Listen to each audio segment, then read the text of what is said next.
everyone, we are Group 1, and today I will to share you about our report analysis about Xiaoling's Food Limited. So our investment recommendation is to sell.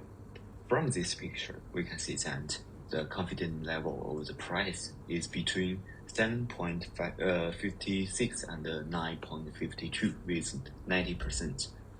Although CFL close price is 8.83 on July 21, our recommended price is 8.55. It's about a decrease of 3.17%. So our analysis is based by these 6 parts, which are business strategy, accounting analysis, financial analysis, forecast, valuation, and risk. So next part, let Jia Tongmu to introduce the business strategy. Now I'm going to analyze the business strategy of Collins Food. Now let's have an industry recap and outlook.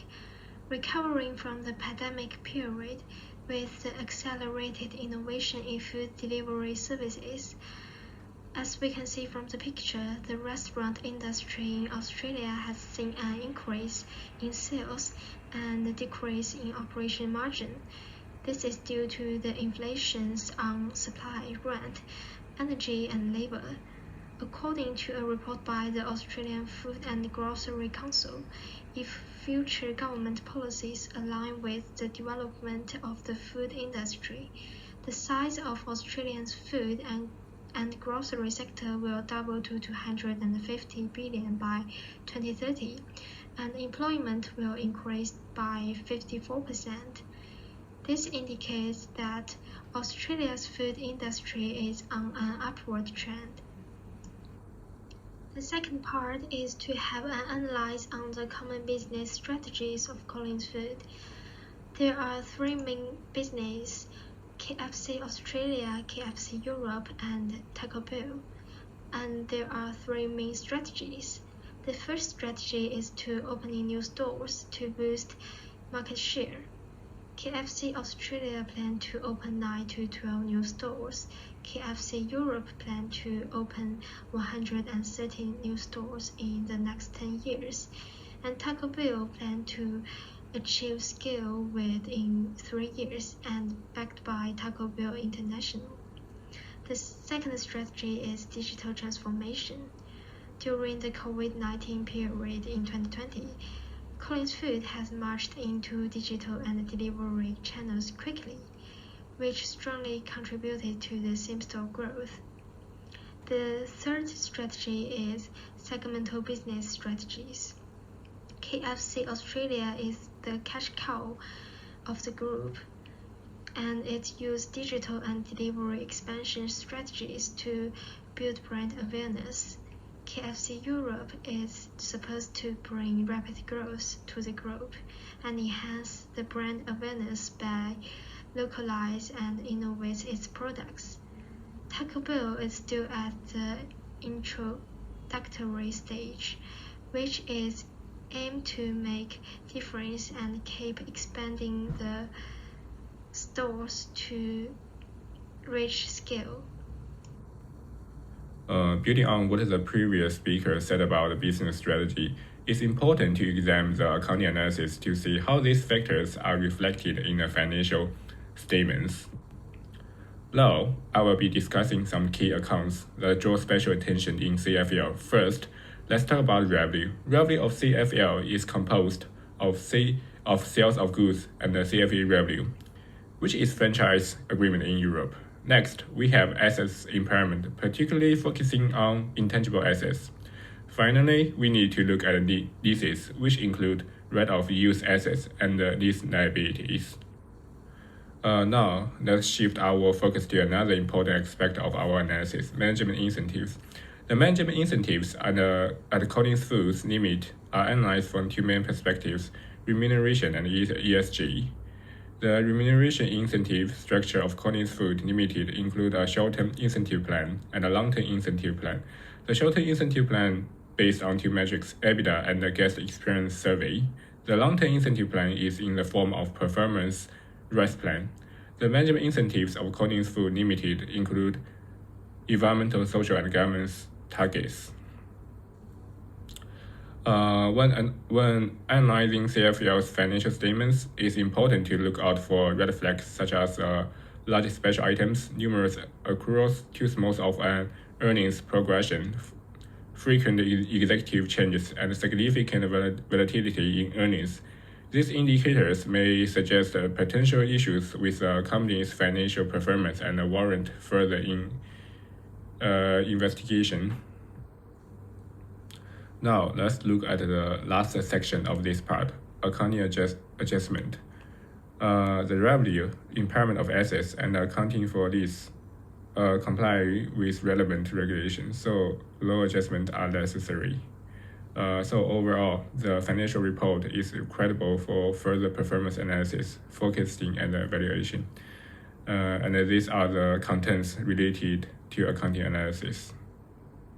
Depending on the reliable financial data, we have discovered the financial performance gives positive feedback on Collins Food strategies. First, Collins Food shows advantages in profitability, efficiency, and capital structure. The DuPont component tells a steady profit margin growth, improving efficiency in assets, growing reliance on debt financing, all contribute to a growing ROE. A cross-sectional comparison further proves Collins Food performance. Collins Food outperforms the peers with higher profit margin, inventory turnover, and assets turnover. Also, comparing to the primary competitor Domino's, Collins Food significantly relies less on debt, bearing less risks. Second, Collins Food is at a healthy cash position. The positive and increasing cash flow from operating, negative cash flow from investment and financing are normal indicators for a company that is at a mature stage. The current ratio of Collins Food keeps lower than the peers, but is strong in interest coverage ratio and cash ratio. This eventually indicates that Collins Food has a concrete cash generating ability, high efficiency in inventory, and moderate level of interest burden. Generally speaking, the financial performance of Collins Food reflects positively on its investment in same-store growth, digital channels, and network expanding, along with well-controlled and well-diversified cost structure that mitigates the impact from inflation, which have been the greatest challenge for the industry. Collins Food's position is ready for future operating and investment activities. Hello everyone, today I will present the forecast and evaluation for Collins Food Limited. The company's total revenue is projected to grow from $16.23 million in 2025 to $22.64 million in 2029, with a compound annual growth rate of 8.74%. KFC's revenue is expected to increase to $15.66 million in 2029, despite plans to open 9 to 12 new stores annually. Adjustments to 6 to 8 new stores per year are made due to rising costs and lower industry growth.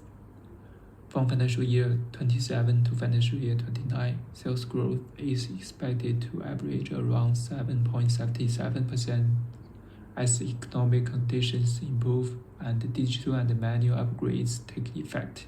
KFC Europe's revenue is projected to grow to $602 million in 2029. This growth is driven by the corporate franchise agreement in the Netherlands, which has spurred the rapid growth post-pandemic. Taco Bell's revenue is expected to rise to $96 million in 2029. Initially, only one new store will open each year due to the pandemic's impact. From financial year 27 to financial year 29, as market share grows, the number of new shares will increase by 3 each year. And then the valuation. We recommend buying shares of Collins Food Limited with a target price of $8.55. Based on the residual income method, in the bull case, target price is $9.27. This scenario assumes aggressive expansion by KFC in Australia, effective digital and manual upgrades, and continuous growth in Europe and Taco Bell overcoming economic challenges. In the base case, target price is $8.55. This reflects macroeconomic challenges such as cost of living pressures in Australia and rising energy costs in Europe, with the company expected to maintain stable performance. In the bear case, the target price is $7.99. This scenario considers increased operating costs due to new environmental policies in Europe and intensified competition in Australia, leading to potential sales declines. Our analysis includes a cost of equity of 11.63%, direct funds flow, a risk-free rate of 4.29%, which is the Australia 10-year Treasury yield, and a market return of 12.83%, which is the 10-year average return of the S&P 500. The company's beta is 0.86, reflecting its market volatility. The terminal growth rate is estimated at 4.47%, which is half of the projected sales growth rate in 2029. This estimate considers Australia's inflation rate and the fast food industry's average growth rate. Okay, let me to introduce the investment risks. There are 3 points. The first point is liquidity risk. In the past 5 years, the current ratio has been below 1, which indirects that the company has a short-term liquidity problem. And the second point is market risk. The fast food industry is highly competitive with many substitute and new company emerging. CFL must maintain its leading precision through innovation and product differentiation. And the last point is supplier chain risk. CFL need to diversify its supplier to ensure that the supplier chain continue. That's the content of our report. Thanks for your time and attention.